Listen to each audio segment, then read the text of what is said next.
Sentence.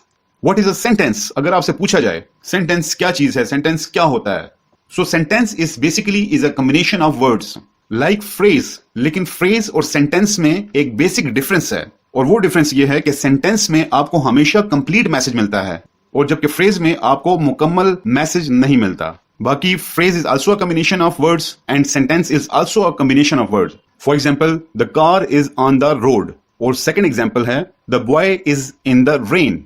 इन दोनों examples में अगर आप गौर करेंगे तो ये वाले पोर्शंस ऑलरेडी हम डिस्कस कर चुके हैं इन फ्रेज, जिसमें कॉम्बिनेशन ऑफ वर्ड्स तो थी लेकिन मैसेज कम्युनिकेट नहीं हो रहा था या कन्वे नहीं हो रहा था। और जब हमने इनके साथ द कार इज या द बॉय इज ऐड किया तो अब ये सेंटेंस कंप्लीट हो गया, क्योंकि इसके जरिए, इन कॉम्बिनेशन ऑफ वर्ड्स के जरिए हमें मैसेज पूरा कन्वे हो रहा है। The car is on the road, गाड़ी रोड पर है। The boy is in the rain, लड़का जो है वो बारिश में है। तो लिहाजा मैसेज कंप्लीट आ गया।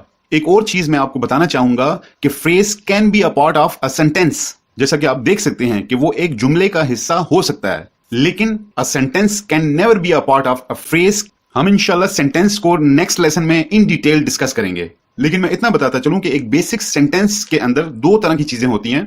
एक को हम कहते हैं subject and the other one is known as predicate. अब हम ये डिस्कस करेंगे कि सब्जेक्ट और प्रेडिकेट क्या होते हैं। अगर कोई भी एक सेंटेंस लिखा जाए, फॉर एग्जाम्पल, अ फान इज प्लकिंग द फ्लावर, इस सेंटेंस में हमेशा दो हिस्से होंगे।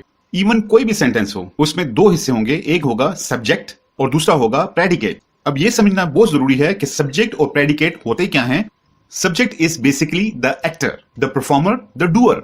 जो काम करने वाला है उसको हम कहेंगे सब्जेक्ट। अब इस सेंटेंस में हम देख सकते हैं कि परफॉर्मर कौन है? A fan. So we can say the noun, the pronouns, these are actually the subjects.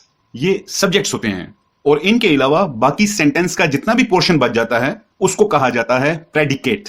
और प्रेडिकेट का काम क्या होता है? प्रेडिकेट इंफॉर्मेशन प्रोवाइड करता है अबाउट द सब्जेक्ट, कि ये सब्जेक्ट जो है ये कर क्या रहा है। एक मतलब दोहरा लेता हूं मैं। The subject is the actor और the performer, whereas the predicate information provide करता है कि सब्जेक्ट क्या काम करने वाला है या क्या काम कर रहा है। ये सेंटेंस का टॉपिक बहुत इंपॉर्टेंट है, इसीलिए मैं एक और एग्जांपल देता चलूं। He is eating an apple, वो एक सेब खा रहा है। अब इस सेंटेंस में सब्जेक्ट भी है और प्रेडिकेट भी है। अब आप रिकॉल करें कि सब्जेक्ट क्या है? The actor, the performer. अब इस सेंटेंस में आप गौर करें तो परफॉर्म कौन कर रहा है? ही। प्रोनाउन यूज हुआ है ही का, जो परफॉर्म कर रहा है। और इज ईटिंग एन एप्पल, ये सेंटेंस का पोर्शन जो तमाम इंफॉर्मेशन दे रहा है अबाउट द सब्जेक्ट, के सब्जेक्ट क्या कर रहा है, इसको हम कहेंगे प्रेडिकेट। राइट जी। तो फर्स्ट लेसन में हमने पढ़ा about the letter, word, phrase and sentence.